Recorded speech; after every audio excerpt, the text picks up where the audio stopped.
ഈ കാണുന്ന പെട്ടിയിൽ കിൻഡർ ജോയ് മേടിച്ചിട്ട് കിട്ടിയതിന്റെ കുറെ അധികം ടോയ്സുകൾ ഇരിക്കുന്നുണ്ടാ. ഇതൊക്കെ നമുക്ക് ഫ്രെയിം ചെയ്ത് വെക്കലാണ് ഇന്നത്തെ പരിപാടി. ഇപ്പൊ ട്രെൻഡിങ് ആയിട്ട് നിൽക്കുന്ന ഹോട്ട് വീൽസും അതിന്റെ ഫ്രെയിമും ഒക്കെ മേടിക്കാനുള്ള പൈസ ഇല്ലാത്ത കാരണം കൊണ്ട് നമ്മൾ ചെറിയ രീതിയിലുള്ള ഒരു പരിപാടിയായിട്ട് അവിടെ ഒപ്പിക്കാൻ പോണത്. ഫ്രെയിമിനായിട്ട് നമ്മൾ എടുക്കുന്നത് തെർമോക്കോളാണ് ട്ടാ. ഈ കിൻഡർ ജോയ് ഒക്കെ മേടിക്കണതിന്റെ മെയിൻ ഉദ്ദേശം എന്താ വെച്ച് കഴിഞ്ഞാൽ അതിന്റെ ഉള്ളിലുള്ള ഈ കളിപ്പാട്ടം മാത്രമാണ്. ഇനി വരുന്ന വീഡിയോയിൽ നമ്മൾ എന്തായാലും ഹോട്ട് വീൽസ് വെക്കുന്ന ഒരു സെക്ഷൻ കാണിക്കൂട്ടാ.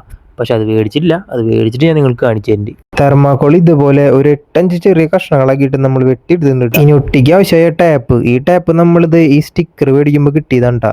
പിന്നെ വേണ്ടതാണ് ഫ്ലെക്സ് ക്വിക്ക്. ഫസ്റ്റ് നമ്മൾ ആ ടാപ്പ് എടുത്തിട്ട് എവിടെയാണ് വെക്കാൻ ഉദ്ദേശിക്കുന്നത് അവിടെ നമ്മൾ ഇത് ഒട്ടിച്ചതിന് ശേഷം അതൊന്ന് പീൽ ഓഫ് ചെയ്തെടുക്കുക. എന്നിട്ട് അവിടെ കുറച്ച് പശ ഒഴിക്കുക. കൂടുതൽ ഒഴിക്കരുതിട്ടാ, തെർമോക്കോൾ ആയ കാരണം കൊണ്ട് ഉരുകുന്നത്. പിന്നെ ഒന്ന് അമർത്തി സെറ്റ് ആക്കിയിട്ട് ഒരു 10 മിനിറ്റ് കഴിഞ്ഞിട്ട് നമ്മുടെ സാധനങ്ങളൊക്കെ എടുത്ത് ഇങ്ങനെ വെച്ച് കഴിഞ്ഞാൽ നമ്മുടെ മിനി സെറ്റപ്പ് റെഡി ആവൂട്ടാ. അപ്പോൾ ഇതുപോലുള്ള വീഡിയോസ് കാണാനായിട്ട് സബ്സ്ക്രൈബ് ചെയ്യാൻ മറക്കല്ലേ. അപ്പോൾ ഓക്കെ, ബൈ.